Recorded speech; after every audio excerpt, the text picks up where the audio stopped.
oración. Damos la bienvenida a los que se van conectando también a través de las redes sociales en este momento y vamos a orar para poner este tiempo en manos de Dios. Señor, te damos gracias en esta mañana por el tiempo que hemos tenido de alabanza en el que sabemos que tú nos has escuchado, Señor, que nuestra adoración ha subido delante de ti. Y pedimos que así con la misma claridad que nosotros hemos abierto nuestros labios para adorarte, que con esa misma claridad tú hables a nuestras vidas, Espíritu Santo de Dios. Pedimos que nos des entendimiento y dirección, Señor, no solamente para comprender lo que se va a enseñar de forma explícita, sino que tú hables más allá y tú nos muestres, Señor, de acuerdo a los principios que aprenderemos, cómo esto está operando, podría operar en nuestras vidas. Pedimos que tú quites todo estorbo de en medio, que nada se interponga entre tu palabra y nosotros, Señor, que todo tipo de barrera, de opresión, de distracción, de pensamiento, se ha quitado del medio y que seas únicamente tú, Espíritu de Dios, hablándonos y sembrando una semilla con tu palabra en nosotros que dé fruto en nuestras vidas. Te lo pedimos en el nombre de Jesús, reconociendo cuánto te necesitamos, oh Dios. Amén. Juan capítulo 4, versículo 5 es una historia muy famosa, muy conocida. Hemos predicado sobre todo de los últimos versículos, pero quiero hoy enfocarme un poco más allá, no solamente ver lo que Jesús enseña, sino algunos otros principios que nos enseña el resto de la Biblia. Así que esto solamente va a ser como el versículo que utilizaremos para introducción. A diferencia de otros mensajes, quizá el inicio pueda a algunos parecerle un poco pesado porque estaremos viendo algunos versículos, pero necesitamos establecer bien las bases para poder después pasar a lo que a mí realmente me importa, que es un principio muy, muy práctico. Juan capítulo 5, está Jesús hablando con una mujer samaritana. Recuerden que ellos no se llevaban bien. Te resumo un poco la historia. Jesús le dice a esta mujer, dame de beber. Ella le dice, pero ¿cómo tú me hablas si tú eres judío? Yo soy samaritana. Ellos no se llevaban bien, así como tus hijos se la pasan peleando todo el día en casa, ¿verdad que no? Se quedan callados porque se me hace que sí, ¿verdad? O así como tus papás se la pasan todo el día peleando en casa, ¿verdad que sí? Y ya los ventanearon, ¿verdad? Los judíos y samaritanos eran como perros y gatos. Entonces, la mujer se extrañó y le dice, pero ¿por qué tú siendo judío me pides a mí que te dé agua de este pozo? Y Jesús le dice, si supieras quién es el que te habla, no me responderías de esa manera, al contrario, me pedirías que yo te diera a ti de beber. Entonces la mujer se extraña y dice, pero ¿cómo me estás diciendo que tú me darías agua viva si me acabas de pedir que te dé agua? ¿Cómo me vas a ofrecer tu agua si ni siquiera tienes con qué sacar el agua del pozo? Y es entonces donde viene la declaración que tantas veces hemos predicado en Juan. Estoy en primera de Juan, por eso no me daba. Juan, es que esta no es mi Biblia, dejé la mía en casa y me prestaron esta de la librería. Espero no arrugarla mucho. Ahí está. Juan capítulo 5, versículo 14.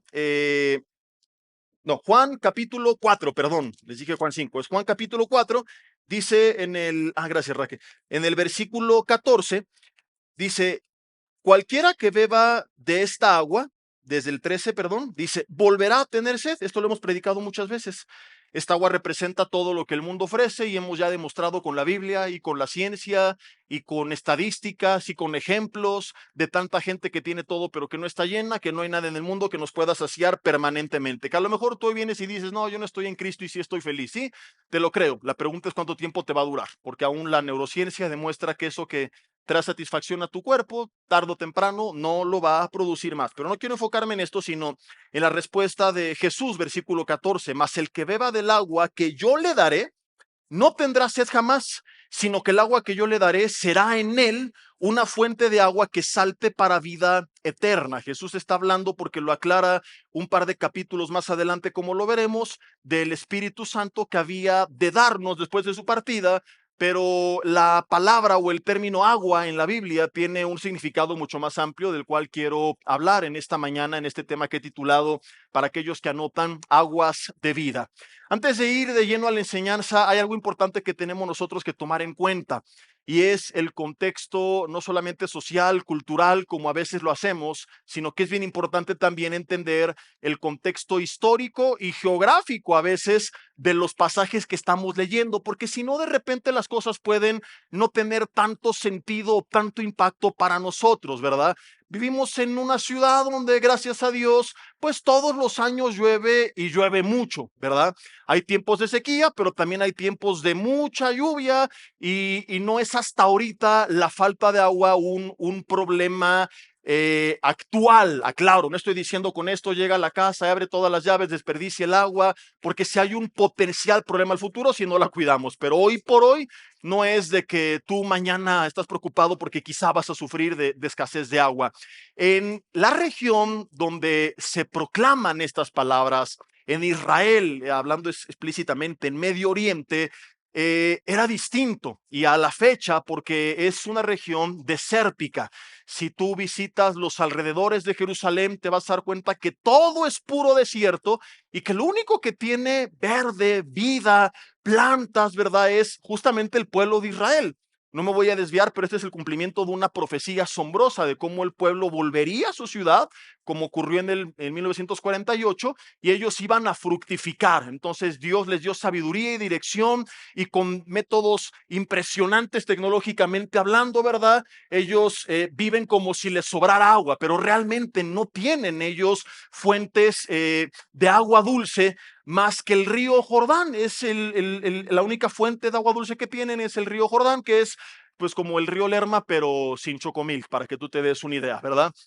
No sé si te pasó, muchos vienen de fuera y la primera vez que pasaste por ahí, que dijiste, ¿y ahora aquí quién pasó? Volteaste a ver feo al que iba manejando, ¿no? O al lado de ti en el coche y luego ya te enteraste que en esa zona pues suele haber un olor no muy agradable. Entonces ellos tenían el río Jordán, pero no tenían tantas fuentes de agua, no había tanto tiempo de lluvias, entonces era muy común, y tú lees desde el Antiguo Testamento, que ellos cavaran en la tierra y que crearan cisternas o que hicieran justamente como la mujer de esta historia, pozos de donde iban a extraer el agua.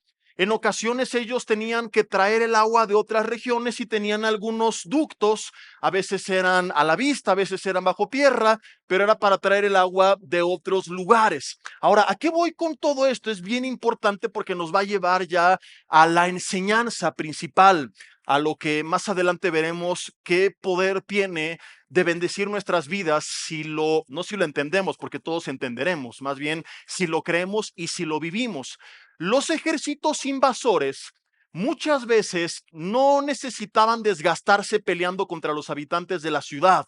En ocasiones ellos decían, seamos un poco inteligentes y en vez de desgastarnos, de matarnos, de perder miembros, de perder fuerzas, de perder armas, vamos a ser un poco más inteligentes con la administración de nuestro tiempo, de nuestros recursos, y planeaban algunas estrategias y una de ellas era cortarle su fuente de agua. Tú has leído en la Biblia seguramente en Génesis capítulo 26, versículo 15, que los filisteos taparon los pozos de Isaac, pozos que había cavado Jacob.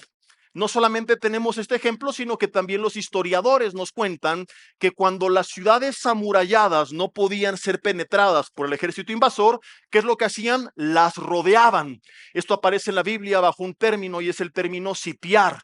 Has leído seguramente Daniel capítulo 1 y dice que en el quinto año, no recuerdo si fue el quinto, pero bueno, del reinado de Joacim, rey de Judá, vino Nabucodonosor a Jerusalén y lo importante es esto, dice la Biblia que la sitió. ¿Qué significa sitiar? La rodeaban. Había ciudades muy difíciles de conquistar, entonces en vez de poner escaleras, tratar de subir y que te mataran, lo que hacían era sitiar la ciudad, la rodeaban y durante mucho tiempo, a veces eran semanas, a veces podía extenderse el sitio a meses, lo que hacían era impedir que entraran recursos naturales, impedir a todo el comercio que introdujera alimentos para que ellos empezaran a debilitarse. Y una estrategia muy común cuando el pueblo, como en este caso, en una ciudad desértica, no tenía arroyos o no tenía manantiales o no tenía lagos o fuentes de agua dulce dentro de la ciudad, lo que hacían era simplemente cortar el flujo de agua que venía de afuera hacia adentro de la ciudad. Un ejemplo muy importante es Petra, una de las maravillas del mundo moderno. Es una ciudad que era la capital de Edom, era un lugar cosmopolitan con muchos recursos, con mucho poder, y se les profetizó en Abdías 1 del 3 al 4 que por su soberbia serían derribados, y esto parecía absurdo en la época porque ellos, además de ser muy poderosos y muy prósperos, estaban en un fuerte natural. Si tú has visto fotos de Petra o si tú lo has visitado, era una región que estaba rodeada de puras montañas, pero no eran montañas que tú podías descender, eran despeñaderos donde no había forma de acceder. La única entrada era a través de un estrecho gran cañón de varios kilómetros donde en ocasiones no caben más de 4 o 5 personas a lo ancho. Entonces no importa que llegara un ejército de 10,000, de 20,000, porque entre 4 o 5 y los de atrás iban turnando, y si estaban bien ubicados con gente arriba tirando flechas, se los iban despachando. Por ejemplo, para que tenga esto más sentido, ¿llegaste a ver alguna vez la película de 300? Levanten la mano todos los mundanos que vieron esa película sangrienta. Levanten la mano. Ok, yo también la vi, confieso mi pecado con ustedes, ¿verdad? Y esa película llega, no recuerdo si era Jerjes o Artajerjes, ¿verdad? Pero traían un montón de ejércitos de todas partes y entre 300 los iban despachando porque aunque fueran 10,000 no podían pelear más que 10 o 15 o 20 porque era un angosto camino que se reducía al paso de una cueva donde los 300 unidos se iban turnando y los iban despachando. Bueno, esta historia en Petra era muy real. No necesitaba ni siquiera 300. Con algunas decenas de hombres, tú podías ir despachando y atendiendo a los ejércitos invasores. Entonces, hace muchos años que tuvimos la oportunidad de visitar la región, recuerdo que le pregunté al guía, porque siempre me impactó eso. Le dije, oye, yo sé que esta ciudad quedó desolada, es morada de chacales, se asombran los visitantes, y todo eso eran profecías explícitas que se cumplieron. O sea, que la Biblia dice que iba a pasar y la Biblia no narra su cumplimiento. Nosotros vivimos para verlo. Y le dije, ¿y cómo es que conquistaron este lugar? Y nos contaba que justamente los historiadores piensan que lo que ocurrió es que los ejércitos invasores sitiaron el lugar. En este caso no es que rodearon las montañas, sino que simplemente taparon ese gran cañón para que no entrara nada ni nadie. Buscaron el acueducto que iba hacia la ciudad y lo cortaron. Muy inteligentemente dijeron, ¿para qué nos desgastamos? ¿Para qué peleamos? ¿Para qué morimos si podemos cortarles el flujo de agua? ¿Y qué pasaba con una ciudad sin agua? Sin agua el cuerpo se debilita. Sin agua no puedes tú darle de beber a tu ganado. No puedes regar las tierras naturalmente. No solamente tú te debilitas, empiezas a empobrecer. No tienes recursos que producir. No tienes alimentos sanos. La gente, si tenía alguna herida, no se podía lavar, te podías infectar.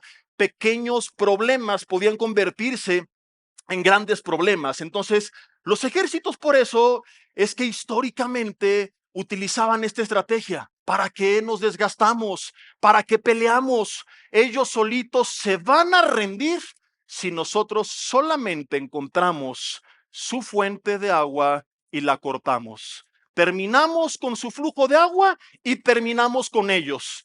Rompemos su flujo de agua, les traemos crisis, les traemos enfermedad, les traemos pobreza, les traemos escasez, les traemos debilidad, y con el tiempo eventualmente eso significará que sin haber dado la vida de un solo hombre, una ciudad entera como la de Petra, por esta estrategia tan eficaz, caería a los pies del enemigo. Se me está poniendo la piel china solamente de saber lo que te voy a contar, imaginarlo, porque no sé si te das cuenta a dónde vamos. La Biblia habla en el Antiguo Testamento de batallas físicas y tú dices, ¿y a mí qué me importa eso? No, yo no tengo pozos en mi casa, le abro la llave y ahí me llevan Bonafont a la puerta de mi casa. Y hay que recordar que Efesios 6 dice que ahora nuestra lucha no es contra sangre y carne, es contra principados y potestades. Es una batalla espiritual donde Satanás sigue empleando muchas de las estrategias de los tiempos antiguos, pero ahora con un método o una manera distinta de aplicar la estrategia.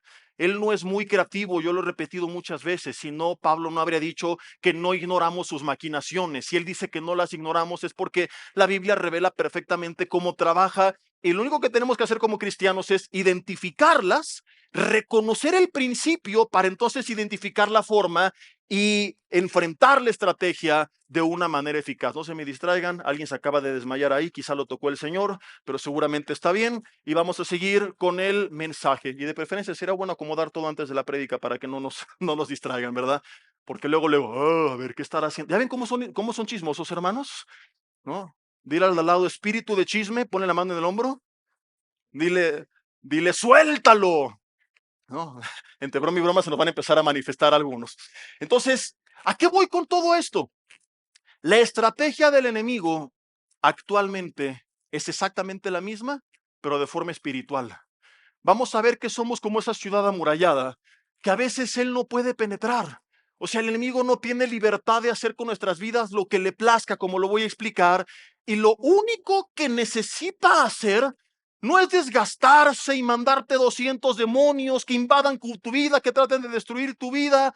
A veces él dice, no, no, no, ¿para qué nos desgastamos tanto y peleamos tanto?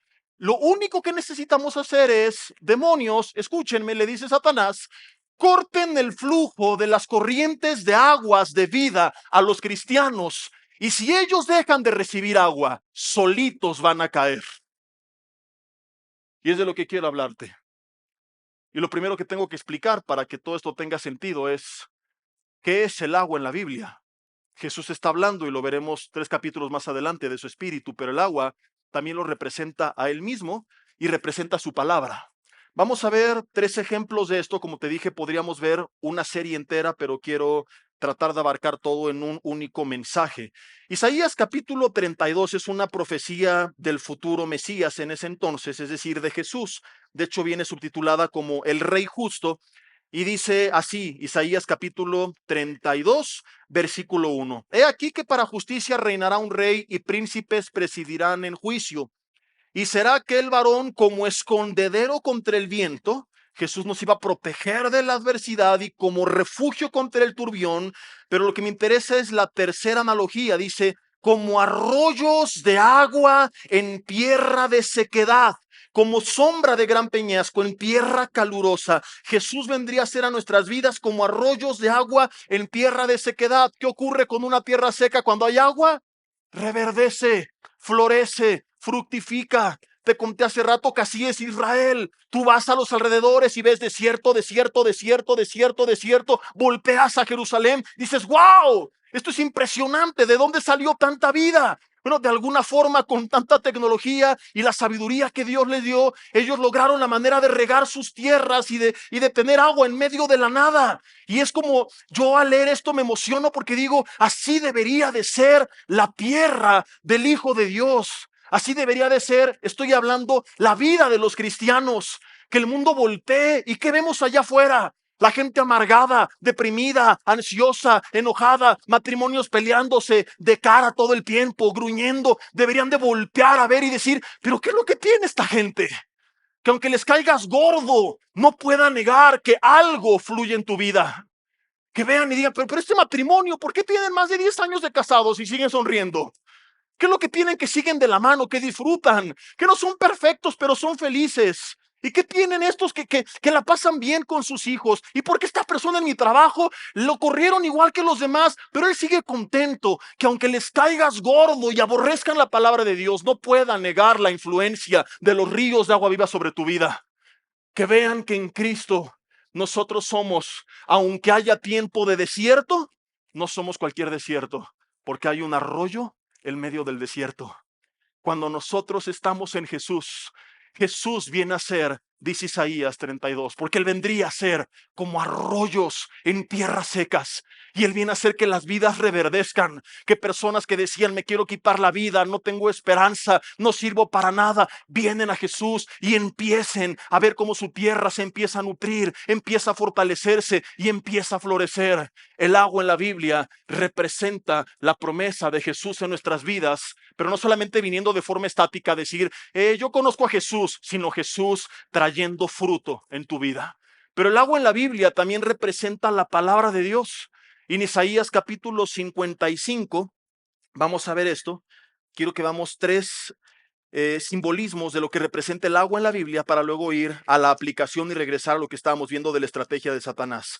Isaías 55, versículo 10, dice, porque como desciende de los cielos la lluvia y la nieve, y no vuelve allá, sino que riega la tierra y la hace germinar y producir y da semilla al que siembra y pan al que come, así será mi palabra. Así como, ¿de qué viene hablando? ¿Cuál es la ilustración? De la lluvia. ¿Qué hace la lluvia? Riega la tierra y la tierra produce su fruto. Bueno, así vendría la palabra. Dice, así será la palabra que sale de mi boca y no volverá vacía, sino que prosperará sino que hará lo que yo quiero y será prosperada en aquello para que le envíe. La Biblia compara también la palabra de Dios como la lluvia que vendría a regar nuestras vidas. En Efesios capítulo 5, 25 y 26, hablando del matrimonio, dice que nos amemos como Cristo amó a la iglesia, y dice que Cristo amó a la iglesia, pero que además la purificó mediante el lavamiento por la palabra. Entonces, la palabra, ¿qué es lo que hace? Nos limpia. Vimos que la ciudad sitiada no solamente empezaba a ver cómo su tierra se secaba y dejaba de producir fruto y empezaba a venir una crisis, sino que las personas no tenían con qué limpiarse. El creyente que empieza a alejarse de las aguas de vida, como lo voy a explicar en un par de minutos, no solamente empieza a ver cómo su vida se empieza a secar, y por qué no hay fruto, y por qué no tengo contentamiento, y por qué no estoy realizado, y por qué no tengo satisfacción, sino que además, escúchame bien, pequeñas heridas que se pudieron limpiar muy fácil se van a empezar a podrir más. En vez de que avancemos en un proceso de sanidad, te encuentras que la gente es cada vez más amargada, que la gente es cada vez más vengativa, que la gente tiene cada vez más orgullo, más odio. Y hablando de pecados, en vez de que la palabra a veces nos limpie y tú digas, bueno, mi vida no es perfecta, pero estoy avanzando en un proceso de santificación progresiva, siendo cada vez más como Él. Cuando el creyente se empieza a alejar de la palabra, yo lo he visto, tantos cristianos que en vez de crecer cada vez son más depravados, cada vez más perversos, cada vez más pecado, cada vez más maldad, porque no hay la palabra que está limpiando sus vidas, como el agua nos limpia. Y por último, Juan capítulo 7, Jesús de forma explícita nos explica a qué se refería, y él está hablando acerca del agua como el Espíritu Santo que habría darnos de beber. Juan capítulo 7, versículo 37. Juan 7:37 dice: en el último y gran día de la fiesta, Jesús se puso en pie y alzó la voz diciendo: si alguno tiene sed, venga a mí y beba. El que cree en mí, como le dijo esta mujer, como dice la escritura, dice Jesús, de su interior correrán ríos de agua viva. Es lo mismo que le dijo a la samaritana 3 capítulos atrás. Pero aquí aclara a qué se refería Jesús, versículo 39. Esto dijo Jesús que habían de recibir, esto dijo, perdón, del Espíritu que habían de recibir los que creyesen en él, pues aún no había venido el Espíritu Santo porque Jesús todavía no había sido glorificado. Entonces la palabra representaba, perdón, el agua representaba desde el Antiguo Testamento la presencia de Dios. David, por ejemplo, en el Salmo 42, primeros 2 versículos, dijo: como la sierva brama por las aguas. La sierva se para en la madrugada y va a los arroyos de agua viva porque tiene sed. Dice: así clama por ti el alma mía. ¿Cuándo vendré? ¿Cuándo me presentaré delante de ti? Simbolizaba el agua, la presencia de Dios. ¿Cuál es la presencia de Dios para nosotros? Su Espíritu Santo en nosotros. Ahora puede que tú digas: oye, pero yo vine a Cristo y ya recibí su Espíritu Santo. Bueno, pero recuerda que Pablo dijo a los corintios que un cristiano podía o no ser lleno del Espíritu Santo de Dios. Porque le dijo: no sean llenos de vino, antes bien, sed llenos del Espíritu Santo. Es como que tú me dices: yo ya tengo una botella de agua, pero esta botella puede estar llena como la que tengo en las manos, o puede estar a la mitad, o puede estar casi vacía. Entonces hay cristianos que a lo mejor dicen: este mensaje no es para mí, yo ya vine y bebí. Sí, pero tienes apenas un poquito de agua en tu vida. Estoy hablando en términos figurados. ¿Y cómo soy lleno? Ese mismo pasaje dice: hablando entre vosotros con himnos, con cánticos, con salmos en vuestros corazones. Es decir, a medida que yo aumento mi comunión con Dios y estoy durante el día en contacto con su palabra y estoy en oración y estoy escuchando alabanzas, yo empiezo a ser lleno. Para mucha gente ser lleno es vivir una vida de apatía de lunes a sábado y el domingo ir con su pastora que le diga: ore por mí porque yo quiero recibir, porque yo quiero ser lleno. No, el tiempo del verbo sed llenos es un presente continuo. Es una verdad que se está aplicando ahorita, pero que se tiene que extender mañana, pasado mañana, todos los días de tu vida de forma permanente. No es irme a llenar, es permanecer en esa llenura. ¿Y cómo se logra? Con mi relación personal con Dios, con lo que David dice del Salmo 42, yendo a buscar tiempos con Dios, permaneciendo en Él, permaneciendo en comunión. Entonces, recapitulando, ¿qué representa el agua en la Biblia? Representa a Jesús, representa su palabra y representa la presencia del Espíritu Santo de Dios en nuestras vidas. Regresamos a las estrategias del enemigo. Voltea a ver un cristiano y es como la ciudad de Petra. Dice, lo rodean ángeles, tiene al Espíritu Santo de Dios, recibió poder, Hechos 1:8, y recibió autoridad sobre toda hueste del maligno, Lucas 10:17, y además la promesa de que nada los dañará.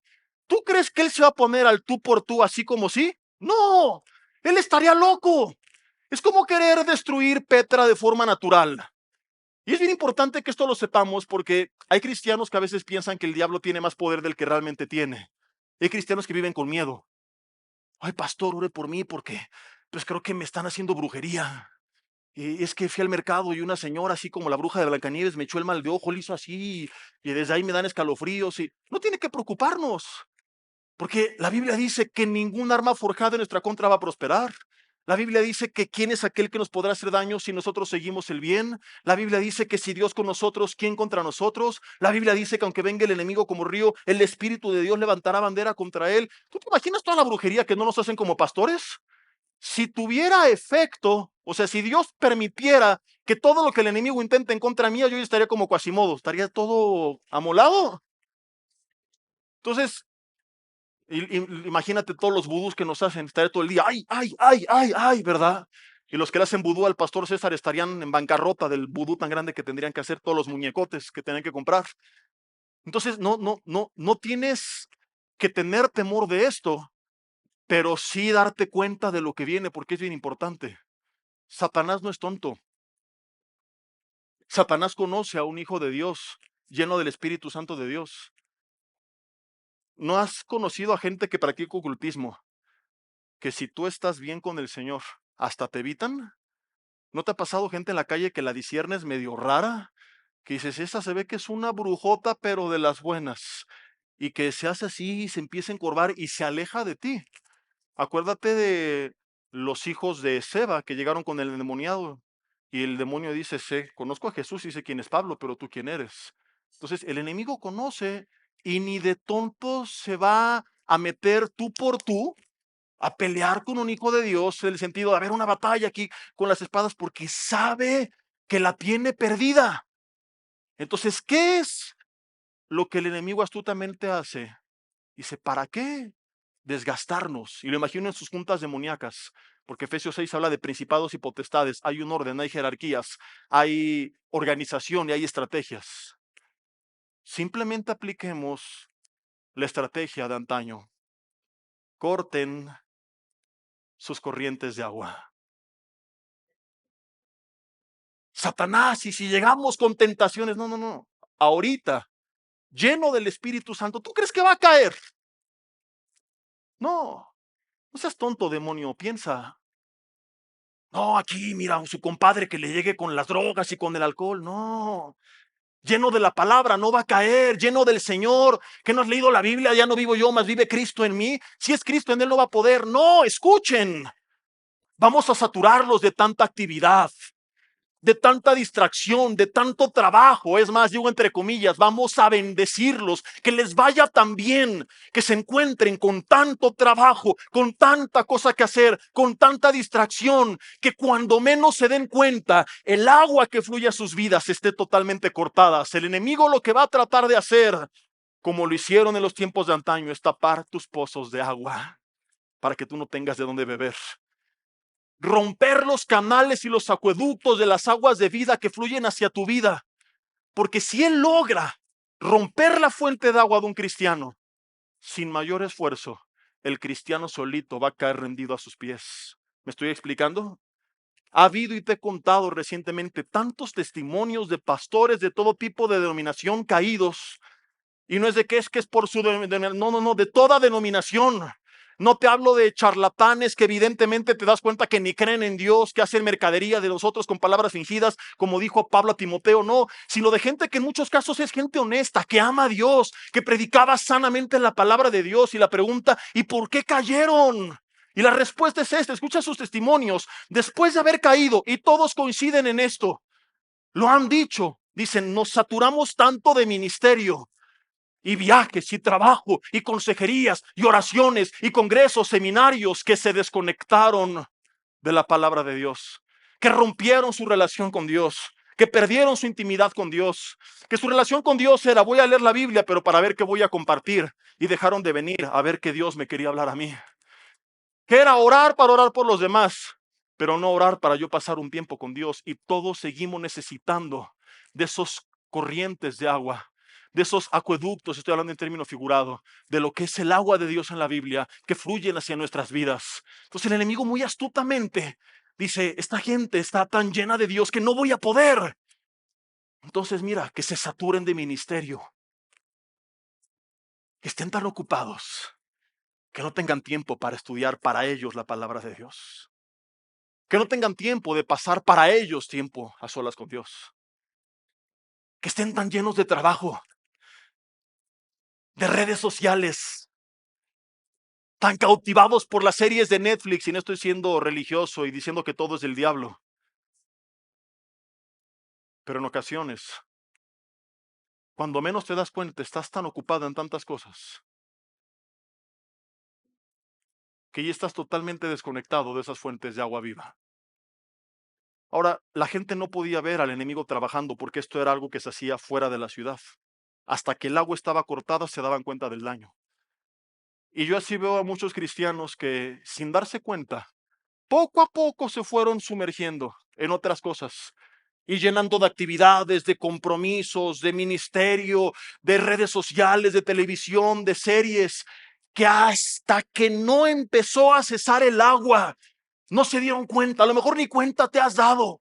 Y te preguntas: ¿y por qué estoy seco? ¿Y por qué no estoy pleno? ¿Y por qué estas heridas en mi vida se agravan más? ¿Y por qué me estoy pudriendo? ¿Y por qué me estoy depravando? He platicado con algunos de ustedes en consejería y me han dicho: es que quiero, pero no puedo. ¿Por qué? Porque tu cisterna está vacía. Porque si no hay esas corrientes de agua, no vas a poder en tus fuerzas. Porque el pueblo sin agua se debilitaba, porque el pueblo sin agua caía en crisis, porque el pueblo sin agua enfermaba. Y sigue siendo lo mismo con nosotros. Sigue siendo lo mismo con nosotros. Lo voy a explicar con los mismos 3 puntos. Jesús, ¿qué pasa cuando el enemigo logró desconectarme del Señor? Bueno, muy sencillo. Jesús dijo en Juan 15 del 1 al 5 que pegados a Él llevaríamos fruto, pero que separados de Él nada podríamos hacer. Entonces el enemigo rompe nuestra relación con Jesús. Somos religiosos que venimos el domingo, pero no lo conocemos personalmente y naturalmente. Ni damos fruto, ni empezamos a avanzar en la vida, nos estancamos. Su palabra, Salmo 119, versículo 105. Como te dije, de cada punto podríamos hacer una serie. Yo solamente un panorama general. Sé que quizá vienen a tu mente otros versículos, pero quiero solamente dar un ejemplo por cada punto. Lámpara es a mis pies tu palabra, lumbrera mi camino. Un cristiano que ya no pasa tiempo en la palabra, no sabe dónde pisa y no sabe a dónde va. Una cosa es que a veces todos cometemos errores, otra cosa es que llevas los últimos años de tu vida cometiendo puros errores todo el tiempo. Y dices: es que ¿por qué? Porque no hay agua en tu vida, porque no está la palabra guiando tus decisiones, porque estás inventando, como vimos la semana pasada, no estás siguiendo la nube, estás caminando por donde quieres y a veces te sale bien, a veces no te sale bien. Porque si la lámpara no va alumbrando mis pies, voy a tropezar, porque si no alumbra mi camino me voy a perder. Y por eso hay gente que está perdida, que ha caminado y caminado y caminado y caminado, pero no entiende ni siquiera por qué está aquí en la vida. Que trabajan para comer, comen para vivir, viven para trabajar, están dando vueltas, se sienten frustrados y dicen: es que me falta esto, me falta aquello, qué bueno que llegó el buen fin, porque necesito esto. No, lo que necesitas es beber de las aguas de vida. Su Espíritu Santo, Hechos 1:8, recibiréis poder cuando venga sobre ustedes el Espíritu Santo. Gálatas 5:22 habla del fruto del Espíritu. 9 cualidades del carácter: amor, gozo, paz, paciencia, bondad, benignidad, fe, mansedumbre, dominio propio. Y dicen: ¿y por qué no veo el poder de Dios en mi vida? ¿Por qué hay tanto cristiano que vive en derrota, que lleva años y no puede dejar el alcohol, no puede dejar las drogas, no puede dejar la pornografía, no puede dejar el adulterio, novios que no pueden dejar de fornicar, no pueden dejar el cigarro? Porque estás débil, porque no estás bebiendo de las aguas de vida. ¿Me explico? Porque no tienes, o quizá tienes en tu vida el poder de Dios, pero eres un vaso semivacío. No estás lleno. Satanás te debilitó. Tomas chorritos de agua de vez en cuando. Vienes el domingo y tus chorritos de agua en la alabanza. Yo quisiera que la alabanza durara más los domingos. No podemos por los 3 servicios. Pero eso no me atormenta porque sé que tengo el resto de la semana para pasar tiempo alabando a Dios. Pero hay cristianos que el único tiempo que pasan alabando a Dios son los 20 minutos que dura la alabanza del domingo. Y cuando la Biblia dice, sed llenos del Espíritu, cuando la Biblia habla de no contristarlo, de no apagarlo, el contexto claramente indica que a medida que yo paso más tiempo en oración, en alabanza, en lo que llamamos su presencia, que es mi relación con Él, más ese fuego va a arder como hace poco lo vimos y más seré lleno de Él. Mientras más sea lleno de Él, más podré experimentar su poder en mi vida y menos el enemigo me podrá hacer daño de forma personal. Pero yo me alejo de Él, vaso semivacío, tierra árida, seca, sin fruto, sin sanidad, sin restauración y sin poder. Cristianos que llevan décadas viviendo en derrota. Y eso tiene que terminar en este día. Tienes por qué vivir así, cuando tienes el poder de Dios. Es como caminar todos los días por una calle y te asaltan 3 cuates con un palo, ¿te imaginas? Y supongamos que tú eres militar y tienes un AK-47 en tu casa, tu tío es Rambo, y llevas 3 años y todos los días te agarran a palazos, ¿no te hartarías? Y dirías, pero qué necesidad. Y así estamos espiritualmente. Los demonios riéndose, burlándose, esclavizándote, ahí te tienen encadenado, debilitado, adicto. ¿Y por qué? Si tienes el poder de Dios, pero necesitas identificar la estrategia del enemigo y darte cuenta, porque piensas, no, es que el problema es la tentación. No, él mano a mano no puede contigo, pero te debilitó, cortó tus corrientes de agua y te tiene seco. Y por eso no hay poder y tampoco fruto. Pastor, ore por mí para que Dios me dé contentamiento, para que me quite la ansiedad, para que me dé paz. Entiende que esto es el fruto del Espíritu Santo. Yo puedo orar por ti, pero si tú no te metes con Dios, no lo va a producir. Y hay mucha gente que cree que el problema es su carácter. No, el problema no es la presencia de tu mal carácter, es la ausencia de la influencia del Espíritu Santo de Dios sobre tu carácter. ¿Por qué no tengo dominio propio? Porque amor, gozo, paz, paciencia, bondad, benignidad, fe, mansedumbre, dominio propio, vuelvo a repetir, son el fruto de su espíritu. Entonces, la vida cristiana puede ser tan sencilla o tan complicada según entendamos esto. Me desconecto de Dios, por más que lo intente, no hay fruto. Surge mi carnota, batalla en mis fuerzas. Me conecto con Dios, el mundo a mi alrededor se puede estar cayendo, pero lo que Jesús dijo se cumple. De mi interior brotan ríos de agua viva.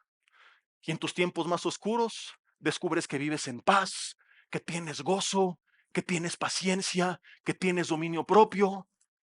Y por eso Satanás, que lo sabe, al igual que en los tiempos de antaño, dice, tapemos los pozos como los de Isaac. Robémosles el tiempo. Distraigámoslos con tantas ocupaciones. Mantengámoslos tan ocupados con tantas cosas que ni cuenta se dan que se están debilitando y que cada vez están más vacíos, más secos, más desérticos, viviendo vidas cada vez más miserables, cuando no tiene que ser así. Una ciudad sin agua muere, tierra sin agua muere, tu cuerpo sin agua muere. ¿Qué te hace creer que un cristiano puede vivir sin el agua de Dios en su vida? Si yo no bebo de los ríos de agua, también moriré. Y esto nos enseña que, como decía en una de sus alabanzas el hermano Arjona, seguramente te la sabes, era aquella que decía que el problema no es problema. ¿Sí te acuerdas de ella? El problema es la adicción. No, ese es el resultado del problema. Te lo voy a demostrar ahorita con un pasaje. El problema es mi carácter. No, ese es el resultado del problema. El problema son mis conflictos en casa. No, ese es el resultado del problema. El problema es que hago pura tontería, tomo malas decisiones, nada me sale bien, no sirvo. No, estás engañado, estás viendo el resultado del problema, pero no estás viendo la raíz. Es como la gente en la ciudad. Oye, el problema es que la tierra está seca. y que nos estamos pudriendo y enfermando. No, el problema, compadre, es que no está entrando agua a tu tierra. ¿Quieres arreglar el problema? Sal de la ciudad, echa patadas a esos invasores, reconstruye los ductos de agua y todo se va a arreglar. Y es lo mismo. ¿Quieres que tu vida cambie? Arregle el problema de raíz, echa patadas los demonios que te han estado manteniendo ocupado, distraído con otras tonterías, que te han alejado de la palabra de Dios, que te han hecho un religioso que no tiene una relación con Jesús, que te han tenido vacío, que te han alejado de la presencia de Dios, que te han hecho que estés vacío de su presencia, que tengas su espíritu pero a cuentagotas. Métete con el Señor, métete con su palabra, cava pozos, vuelve a hacer cisternas y su agua va a fluir sobre tu vida y su agua va a traer sanidad, su agua va a traer bendición, su agua va a traer dirección, su agua va a traer llenura, va a traer fruto. Necesitas entender dónde comenzó todo para poder arrancar el problema de raíz, para poder resolver lo que realmente tienes que resolver. Y es que nadie puede sobrevivir sin agua. Y espiritualmente es lo mismo. ¿Para qué agarrarnos a catorrazos con aquella ciudad? Cortemos su suministro de agua. Al tiempo estarán débiles, al tiempo estarán rendidos. Los tiempos pasan, la estrategia sigue siendo la misma. Te conté hace algunos meses en el mensaje de cuando el pueblo duerme, que el problema inicialmente de Sodoma y Gomorra fue este. No su inmoralidad, la inmoralidad fue el resultado. Pero si tú lees, te lo voy a recordar, Ezequiel 16:49, dice que fueron estos los problemas de Sodoma y Gomorra. ¿Quién se acuerda? A ver quién pone atención a las prédicas. Fue hace como 3 meses. Soberbia, saciedad de pan y abundancia de ociosidad. Nada tiene que ver con la inmoralidad que ellos vivían. Esto es impactante porque dirías, oye, el pecado más grande de Sodoma es que eran bien perversotes. Mira al de al lado, así como tú, ahí estaba tu familia. No, el problema no es que eran bien perversotes, eso fue el resultado del problema. El problema fue soberbia, saciedad de pan, abundancia de ociosidad. Las tres van de la mano, son primas hermanas y trabajan juntos. La saciedad de pan, el estar bien me hace querer. No necesito tanto de Dios. A veces la gente busca a Dios cuando no hay saciedad de pan. Hay enfermedad, hay crisis, problemas en casa, el hijo se fue, la suegra vino, cualquier desgracia, entonces la gente está buscando a Dios. Pero cuando todo está bien, no necesito tanto de Dios y eso es soberbia. ¿Y a qué lleva la soberbia? Abundancia de ociosidad. No pienso que no necesito tanto de Dios. Tengo más tiempo para ver fotos en Instagram, videos en TikTok, memes en Facebook, tonterías en YouTube. Y yo no estoy diciendo que esto es pecado, aclaro. No dice que el pecado fue ociosidad. De vez en cuando a todos nos ayuda a darte un respiro y distraerte unos minutos con algo que no sea pecado, por supuesto. Pero fue la abundancia de ociosidad. Los desconecta de Dios. Digo, Sodoma y Gomorra no conocían de Dios, pero así menos les iba a interesar. Y si por ahí Lot de casualidad les llegó a predicar, ellos ni por aquí les entraba porque estaban muy ocupados. Lo mismo que pasa con muchos cristianos. Estoy cómodo, me vuelvo soberbio, creo que no necesito tanto de Dios. Como te dije al principio, a lo mejor ahorita te sientes bien. Eso te ha llevado a ser un ocioso, pierdes demasiado el tiempo. El enemigo está rompiendo todos tus canales de agua. No escuchas la palabra, no pasas tiempo con Dios, no tienes tiempo de alabanza. No eres lleno de su espíritu, pero como todo está bien, dices, no es necesario. Eso es para el infeliz, para el desgraciado que le está pasando mal. Yo la llevo bien. Déjame decirte algo. Y no te estoy mal diciendo. Es una advertencia para que la detectes antes de tiempo. Porque si tú no corriges esto, tu ciudad pronto va a caer. Eres una bomba de tiempo, una cuenta regresiva. Si el agua dejó de fluir hacia tu tierra, dentro de algunas semanas, a lo mucho meses, vas a reconocer cuán ciertas son estas palabras. Algunos ya llegaron a ese punto. Lo he percibido en mi espíritu. Pensaba compartir algo relacionado con el desánimo, porque percibo a mucha gente desanimada, triste, apática, apagada, algunos a la par despertando, pero muchos engañados y tomados por el enemigo. Pero entonces me doy cuenta de esto y digo, poco ganaría diciendo, hey, ánimo, sigue adelante, si no arrancas el problema de raíz, ¿me explico? Mala hierba, quito la mala hierba, no quito la raíz, va a volver a salir. Puedo orar por ti, por tu desánimo, por la tristeza, por la depresión, por la ansiedad, pero si no arrancas el problema de raíz, va a regresar. Y lo que necesitas es eso, detectar dónde comenzó todo. Y no fue con el problema, sino cuando dejó de fluir el agua de Dios hacia tu vida. El enemigo te sitió, es decir, literalmente, demonios alrededor de tu familia llevan meses, quizá años, planeando cómo distraerlos, cómo ocuparlos. Quizá como familia cayeron todos en esta dinámica, andan como locos de aquí para allá todo el día. No está mal que tengan actividades, todos las tenemos. Pero algunos andan de aquí y allá, y en la clase de esto y aquello, y el otro, y no tienes tiempo para Dios. Estás tan ocupado, con tanto trabajo, con tantas actividades, con tantos hobbies, con tanto ministerio probablemente, que tu tierra está seca, tus corrientes de agua vacíos, y ni cuenta te has dado que Satanás otra vez te aplicó la de Petra. Ahora con todo esto es para que abramos los ojos y que el Señor reprenda en el nombre de Jesús a todo espíritu de estupor que te está cegando en esta mañana. Que vele el entendimiento de mucha gente. Que puedas darte cuenta y decir, es cierto.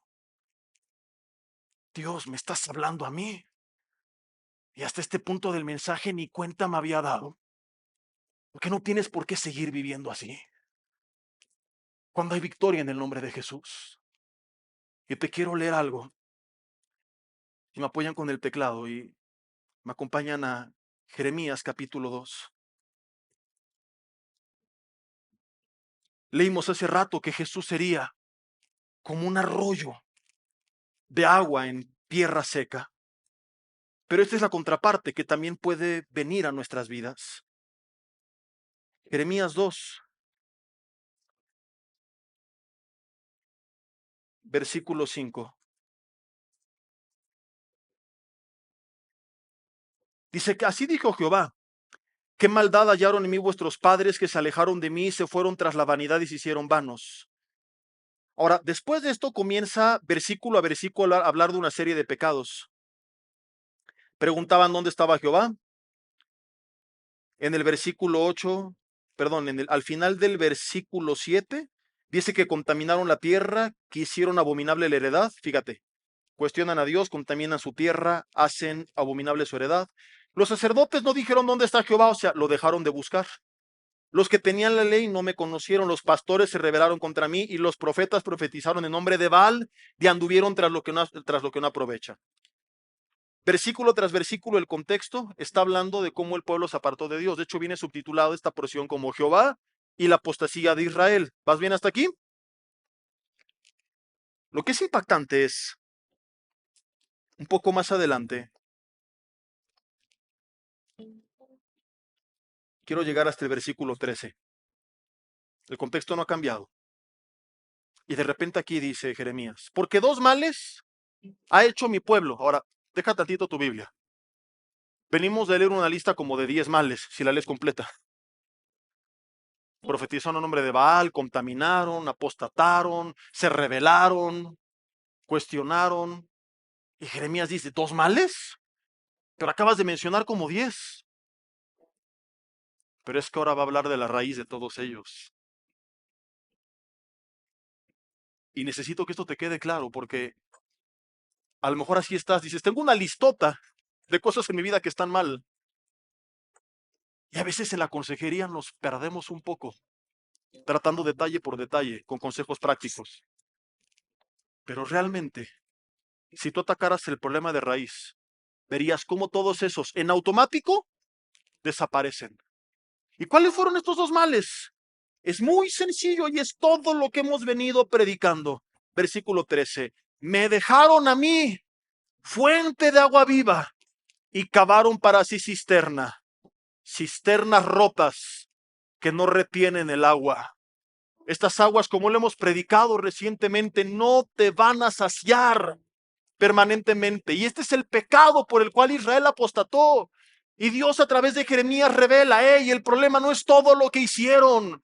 El pecado de Israel fue que se apartaron de Dios, dejaron de beber de las aguas de vida, cavaron para ellos mismos cisternas, dijeron, ¿para qué buscar a Dios si aquí hay satisfacción? En esto me voy a realizar, aquí está la llenura. Y naturalmente con el tiempo todo lo demás fue la consecuencia orgánica de una vida sin Dios. Lo que necesitas es volver a sus ríos de agua viva. Nada más. Y ahí te dará la dirección que no has tenido. Ahí cambiará las emociones negativas que tú no has podido controlar. Ahí transformará el carácter con el que llevas años luchando. Ahí te dará el poder para vencer sobre esas adicciones que tú no has podido. Todo esto lo expliqué en el mensaje. Ahí Jesús te hará fructificar. Ahí su espíritu te dará poder. Ahí su presencia hará que tú des fruto. Deja de cavar cisternas fuera de Él y vuelve a Él. ¿Por qué seguir viviendo como lo has hecho? ¿Por qué seguir en ese desierto, pudriéndote, enfermándote, desolándote? Cuando la Biblia anunciaba, vendrá Jesús y será como un arroyo en medio del desierto. ¿Por qué seguir con tu familia como está por los suelos cuando Él puede tener restauración? ¿Por qué seguir viviendo oprimido por el enemigo y viendo cómo el enemigo te ha sitiado y se burla de ti porque tú solito te rendiste a sus pies y caíste de rodillas cuando puedes pararte en el nombre de Jesús? Y lo único que tienes que hacer es esto: reconstruye tu acueducto. Reconstruye tu acueducto. Vuelve al pozo del agua viva, de la persona de Jesús, de su palabra y de la llenura de su espíritu. Y empezarás a reverdecer. Serás como Israel, un oasis lleno de fruto, de verde, de vida, de vegetación, en medio de este mundo desierto. ¿Por qué seguir viviendo como estás viviendo? No es necesario. No tienes que seguir así. Cierra tus ojos ahí en tu lugar y dile: Señor, te doy gracias por tu palabra. Y no te leí el fin de la plática de Jesús con esta mujer samaritana. Es muy sencillo el final. Versículo 15. La mujer le dijo: yo quiero beber de esa agua. ¿Cómo va a terminar tu plática con el maestro? Después de todo esto, le dirás: Señor, yo quiero beber. ¿O seguirás cavando tu propia cisterna? Yo quiero terminar mi plática como esta mujer. Y si tú también lo quieres, dile conmigo: Maestro, dame de beber. Si así lo deseas, levanta tus manos en señal de rendición, entregándole tu vida, y dile: dame de beber. Te anhelo a ti, Jesús, arroyo de agua en el desierto. Tu palabra, como la lluvia que cae sobre la tierra y la hace germinar y produce su fruto. Necesito tu palabra en mi vida. Dame de beber de ti, Jesús, de tu palabra. Y que mi vida sea llena del agua de tu Espíritu Santo. Entiendo que no se trata solo de decirlo, mi oración es en sentido figurado. Pero lo que realmente estoy diciendo es que he de buscarte insaciablemente, incansablemente, que como el rey David oraba, me preguntaré cuándo me he de presentar Entiendo que esta oración, Señor, significa que yo entiendo cuánto te necesito y que ya no quiero vivir lejos de ti. Quiero reconstruir esos acueductos. Es verdad, Satanás y sus demonios los hicieron pedazos y ni cuenta me había dado. Y cada vez era más grande el daño. Y yo pensaba que el daño era, o el problema era el daño de lo que veía dentro de la ciudad. Porque no alcanza a ver más allá de las murallas. Y me he estado enfocando en problemas en casa, cuestiones de carácter, luchas personales, pensamientos, sentimientos. He estado en mis fuerzas tratando de reconstruir, en vez de reconstruir primeramente el acueducto. Y dile, Señor, hoy quiero reconstruir ese acueducto. Quiero volver a tener una relación contigo, Jesús. Si nunca la has tenido, dile, quiero tenerla por primera vez, no solo una religión. Quiero realmente conocerte, no que me hablen de ti. Yo te quiero conocer a ti, revélate a mi vida.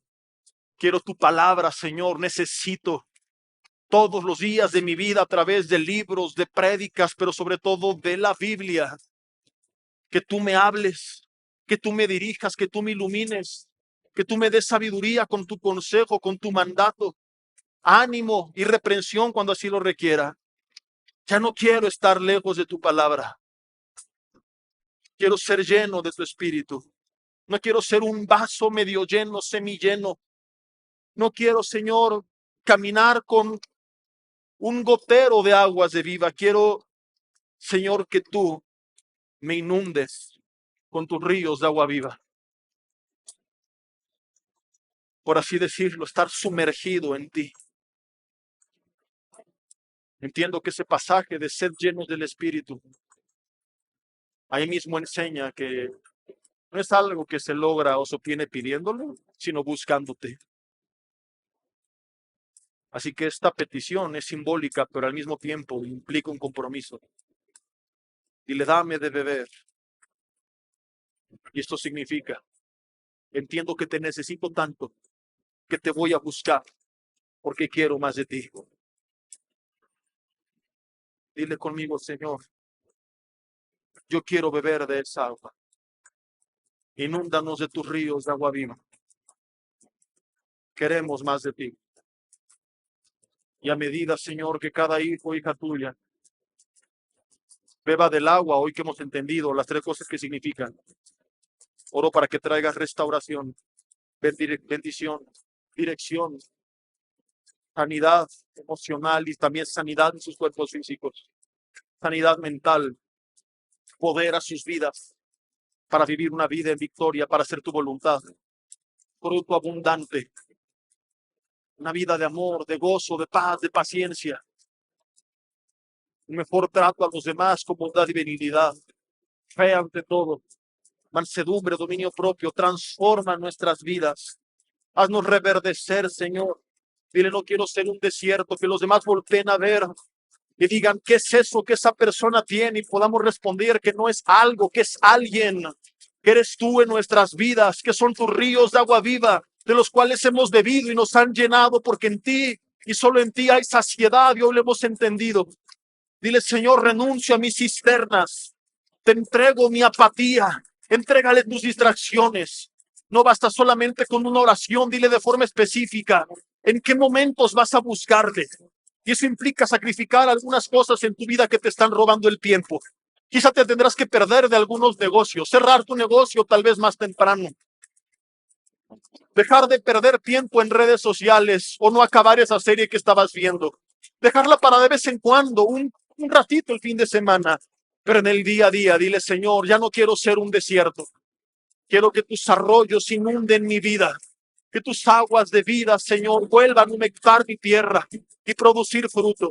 Que tu palabra y tu presencia traiga sanidad a nuestra tierra, Señor. Danos de beber, porque queremos tus ríos de agua que prometiste, Jesús. Hola, ¿qué tal? Me da mucho gusto saludarles y quisiera simplemente comunicarles que gracias a todos ustedes a través de todas las naciones del mundo que aman la palabra de Dios y que realmente están interesados en que nosotros como organización, Vida Nueva para el Mundo y Armando Alducin Ministries, continuemos predicando el Evangelio de la Gracia de Jesucristo y que podamos nosotros continuar haciéndolo gracias a sus donaciones.